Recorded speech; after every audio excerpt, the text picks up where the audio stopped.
إنما أمره إذا أراد شيئا أن يقول له كن فيكون. أعوذ بالله من الشيطان الرجيم. بسم الله الرحمن الرحيم. رب اشرح لي صدري ويسر لي أمري. Another important aspect of Kun Fayakun is to consider it in respect of time and space.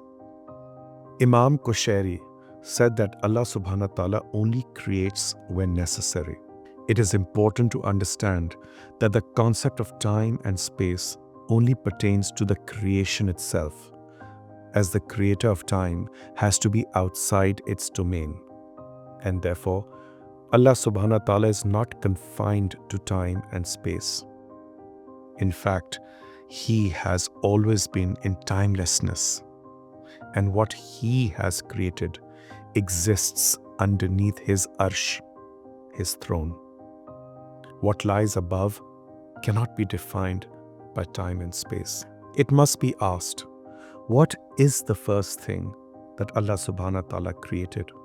At least in order for our limited human understanding to gauge when time actually started. There's a very famous hadith of the Prophet sallallahu alaihi wasallam, which Jabir radhiyallahu anhum has narrated, that the first thing Allah subhanahu wa ta'ala created was the Noor of Rasulullah sallallahu alaihi wasallam. So time starts from there. Another hadith reference, a narration from Abu Huraira, in which Rasulullah sallallahu alaihi wasallam asked Jibreel alayhi salam if he saw anything after he alayhi salam was created by Allah subhanahu wa ta'ala. Jibreel alayhi salam replied that he first saw a star flash in a distance 72,000 years before creation, and that star would flash every 70,000 years. This gives us insight on the immense age of Jibreel alayhi salam. Prophet sallallahu alaihi wasallam replied that that star was his Noor before Allah subhanahu wa ta'ala created him in the form of a man. So the Noor-e Muhammad was the first thing Allah subhanahu wa ta'ala created. Ayat number 29 of Surah Rahman reminds us that Allah subhanahu wa ta'ala is constantly engaged in sha'an. That is, He's always performing some action and or resolving some matter pertaining to the entire creation. One of those actions is also death. We should not limit our understanding of Kun Fayakun in terms of life only. May it be noted that Allah subhanahu wa ta'ala has said that He subhanahu wa ta'ala first created death, then life. This is important to understand, and it was a response given to the disbelievers of Makkah who would constantly argue how Allah subhanahu wa ta'ala could possibly resurrect them after they had died and been decomposed to bones. Allah subhanahu wa ta'ala then answered this question in Surah Baqarah, ayat number 28. How can you deny Allah, whereas you were lifeless, and He gave you life? Then He will cause you to die, and will again bring you back to life, and then to Him you will be returned. This Ramzan, I would like to ponder on some very interesting information which I came across, and would like to link to a specific aspect of Kun Fayakun.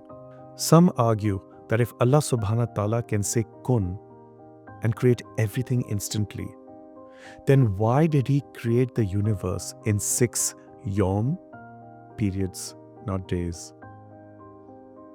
Allah has repeatedly mentioned in the Quran that He is the Al-Hakim, the All-Wise, and only He knows what needs to be created when it needs to be created, and precisely in what form, measure, and quantum. And a similar reference can be found from Surah Al-Talaq, Ayat number 3.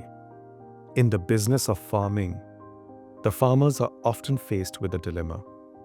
They use broad-spectrum insecticides originally intended to control another pest like the coding moth, inadvertently killed off the natural predators of the pear cilia.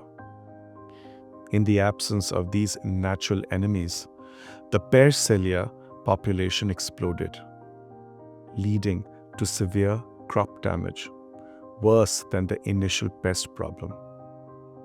Allah created the coding moth to protect the pear orchards, who feed on the pear cilia.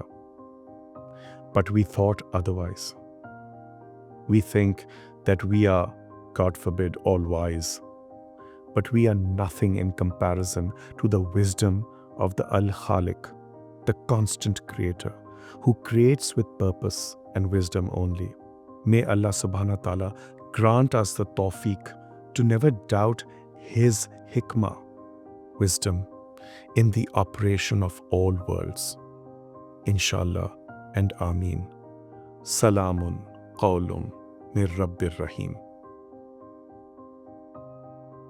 If you have liked this video, please share it with your loved ones and subscribe to my YouTube channel. May this message be a source of guidance and reflection. Ameen.